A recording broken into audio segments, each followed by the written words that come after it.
Telugu Desam party అనేది చాలా పెద్ద పార్టీ. ఎవరికి ఎక్కడ అవకాశాలు ఇచ్చినా, ఎవరిని ఎక్కడ తీసుకొచ్చి నిలబెట్టినా కేవలం తెలుగుదేశం పార్టీని చూసి, అలాగే మా ముఖ్యమంత్రి నారా చంద్రబాబు నాయుడు గారిని చూసి, అలాగే మా యువ నాయకుడు కాబోయే రాష్ట్ర రథసారథి నారా లోకేష్ గారిని చూసి ఓట్లేసే పరిస్థితి. నేను కాన్స్టిట్యున్సీ కొత్త అయినా కానీ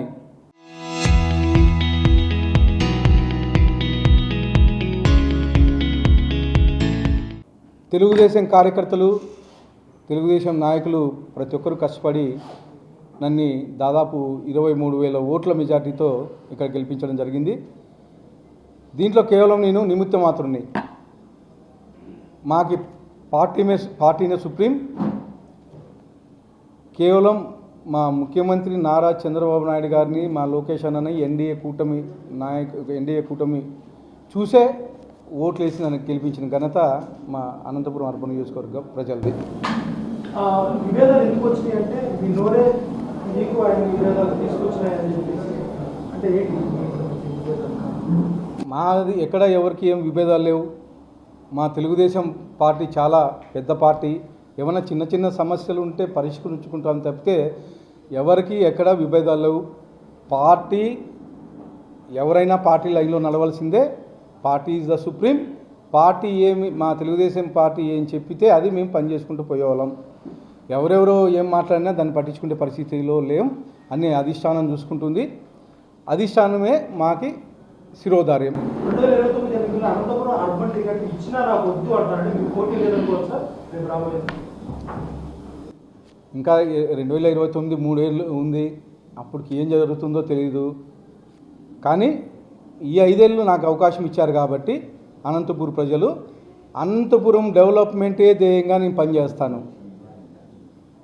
ఎవరెవరో ఏం మాట్లాడినా, ఎవరు ఏం బురద జల్లినా నేను పట్టించుకునే పరిస్థితిలో లేను. కూటమి ప్రభుత్వం తరపున అనంతపురంని నంబర్ 1 స్థానంలో నిలబడే విధంగా డెవలప్మెంట్లో మీరు చూస్తున్నారు. ఈ 2 ఏళ్ల కాలంలో దాదాపు 180 కోట్లు ఖర్చు పెట్టి ఎప్పుడెప్పుడో 20 ఏళ్ళ నుంచి 25 ఏళ్ళ నుంచి పెండింగ్ ఉండే రోడ్లు కానీ, డ్రైన్లు కానీ, బ్రిడ్జులు కానీ, తర్వాత హాస్పిటల్ మౌలిక సదుపాయాలు కానీ ఈ 2 ఇయర్స్ కాలంలోనే దాదాపు 180 కోట్లు ఖర్చు పెట్టి డెవలప్మెంట్ కార్యక్రమం చేస్తూ ఉన్నాం. ఇదంతా మా ముఖ్యమంత్రి నారా చంద్రబాబు నాయుడు గారి చలువ, అలాగే మా యువ నాయకుడు నారా లోకేష్ గారి చలువ వల్లే, ఎన్డీఏ కూటమి ప్రభుత్వం వల్లనే ఇంత డెవలప్మెంట్ కార్యక్రమం చేస్తున్నాం. చేసేటప్పుడు కొంతమంది మాట్లాడుతూ ఉంటారు. అవి పట్టించుకోకుండా నా ధ్యేయం ఒకటే, డెవలప్మెంటే నా ధ్యేయం. మా ముఖ్యమంత్రి నారా చంద్రబాబు నాయుడు గారు అవకాశం ఇచ్చారు నాకు. దాన్ని నిలబెట్టుకునే విధంగా నేను కృషి చేస్తూ పనిచేస్తూ ముందుకెళ్తా. నేను ఎవరో ఏమో మాట్లాడారని చెప్పేసి నేను పట్టించుకునే పరిస్థితుల్లో నా ధ్యేయం ఒకటే, డెవలప్మెంటు. మా ముఖ్యమంత్రి చంద్రబాబు నాయుడు గారు అవకాశం ఇచ్చారు కాబట్టి దాన్ని ప్రూవ్ చేసుకునే విధంగా ముందుకెళ్తాను.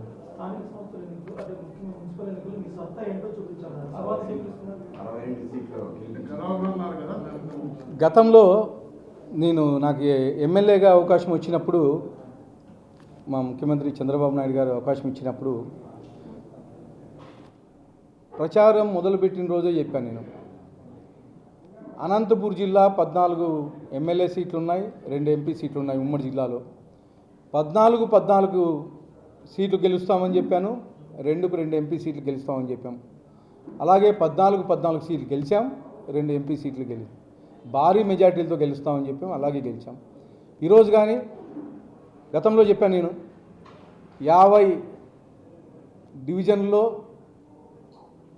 డివిజన్లకు గెలుస్తాం, 4 పంచాయతీలు గెలుస్తామని. గతంలో 50 డివిజన్లో 1 డివిజన్ కానీ గెలవలా. కడప లాంటి చోట కానీ 3-4 డివిజన్లు తెలుగుదేశం పార్టీ గెలిచింది. కానీ వైఎస్ఆర్సీపీ గవర్నమెంట్లో ఇక్కడ 50 డివిజన్లో 1 డివిజన్ గెలవలో, ఒక పంచాయతీలో 1 వార్డు కానీ గెలవలా. కానీ ఈసారి 50 నుంచి 62 డివిజన్లు అయినాయి. 62 డివిజన్లు గెలిపించే బాధ్యతను తీసుకుంటాను. 4 పంచాయతీలు కానీ గెలిపించి భారీ మెజారిటీతో మళ్ళా 10-15 ఏళ్ళు తెలుగుదేశం కంచుకోటగా నిలబడే విధంగా అనంతపూర్ అర్బన్లో కృషి చేస్తానని చెప్పేసి తెలియజేస్తాను. ఎమ్మెల్యే మాజీ ఎమ్మెల్యే వ్యతిరేక వర్గీయులు మీరు అణచివేస్తున్నారు అనేది అది ప్రధాన ఆరోపణ.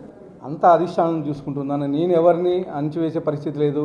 నేను ప్రతి మీటింగ్లోనూ ఒకటే క్లియర్గా చెప్పాను, ప్రతి ఒక్కరూ పనిచేసుకోండి. తెలుగుదేశం కార్యకర్త అనేవాళ్ళు ప్రతి ఒక్కరూ వచ్చినా, తెలుగుదేశం సభ్యత్వం ఉండే ప్రతి కార్యకర్త వచ్చినా నేను వచ్చి పనిచేసి పెడతానని చెప్పాను. నిన్నటి రోజుగా అని చెప్పాను.